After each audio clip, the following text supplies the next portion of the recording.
প্রত্যেকটা মহিলাকে দেওয়া হবে। আপনারা এখন নতুন করে অ্যাকাউন্ট করছেন, টাকার ভান্ডার নিয়ে নেমেছেন।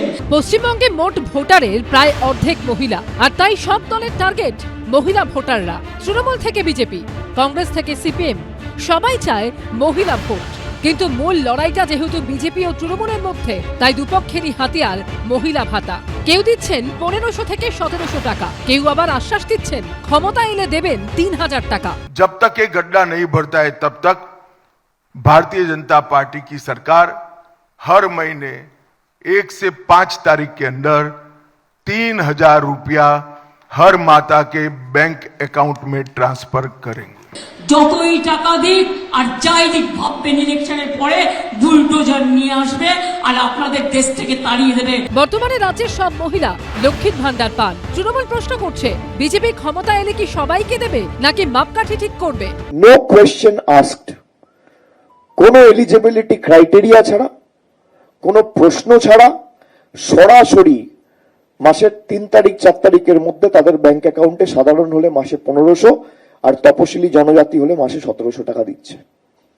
আপনি একটা রাজ্যে করে দেখান। বুধবার মাতৃশক্তি ভরসা কার্ড প্রকাশ করে ধোঁয়াশা কাটিয়ে দিলেন স্মৃতি ইরানি।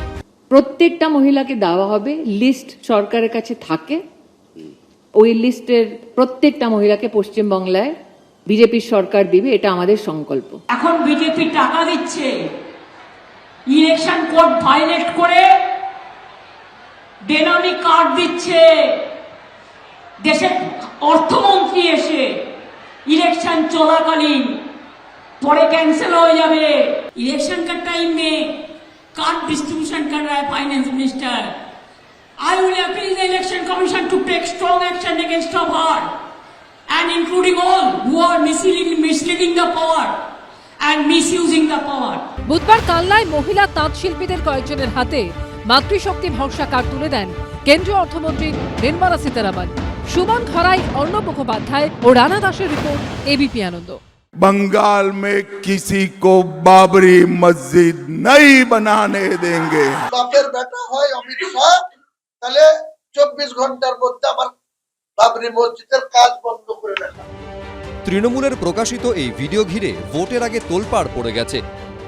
नहीं ओपन बोला जो ममता भाजपा कोई चीफ मिनिस्टर है मेरा कोई दिक्कत नहीं है, बातचीत करके रखा।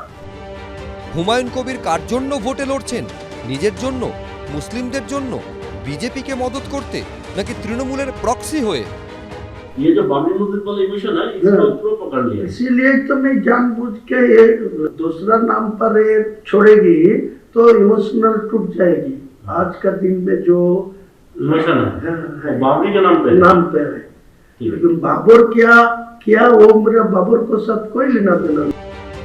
এই প্রেক্ষাপটে রাজ্যে এসে হুমায়ুন কবিরের সঙ্গে তৃণমূলের আঁতাতের অভিযোগ তুলে লাগাতার আক্রমণ শানাচ্ছেন অমিত শাহ। ममता दीदी, आपका चेला हुमायूं कबीर नाटक करने के लिए आपसे अलग हुआ है। वो बंगाल की भूमि पर बाबरी मस्जिद बनाना चाहता है। ममता दीदी, कान खोलकर सुन लो, ये बंगाल भारत में है। बंगाल में किसी को बाबरी मस्जिद नहीं बनाने देंगे।